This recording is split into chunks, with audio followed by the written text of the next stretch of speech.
சிவராத்திரி அப்படின்னு சொன்னாலே பெரிய பெரிய கோயிலுக்கு தான் போகணும், அங்க போய் வழிபாடு செய்தாதான் நமக்கு முழு பலனும் கிடைக்கும் அப்படின்னு சில பேருக்கு ஒரு எண்ணம் உண்டு. அது முற்றிலும் தவறு.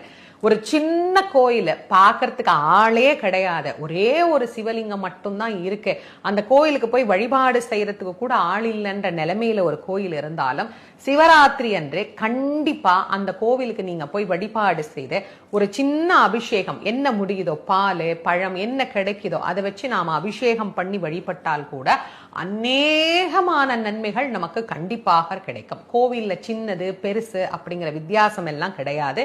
கவனிப்பாரற்று யாரும் போய் பார்க்க முடியாம எளிமையா இருக்கிற கோவில்ல கூட சிவபெருமான் சாநித்தியமாகத்தான் இருக்கிறார். சுவாமி ஒண்ணுதான், அவர் எங்கும் நீக்கமர ஒரே போலதான் நிறைந்திருக்கிறார். அதனால நீங்க ஒரு சின்ன கோயிலா இருந்தாலும் அங்க போய் இந்த சிவராத்திரி அன்னைக்கு முழு நேரமும் வழிபாடு செய்து பாருங்க. மனசுக்கு எவ்வளவு நிறைவான மகிழ்ச்சியையும் சந்தோஷத்தையும் இறைவன் கொடுக்கிறார் அப்படின்னு. சிவராத்திரி என்று செய்யக்கூடிய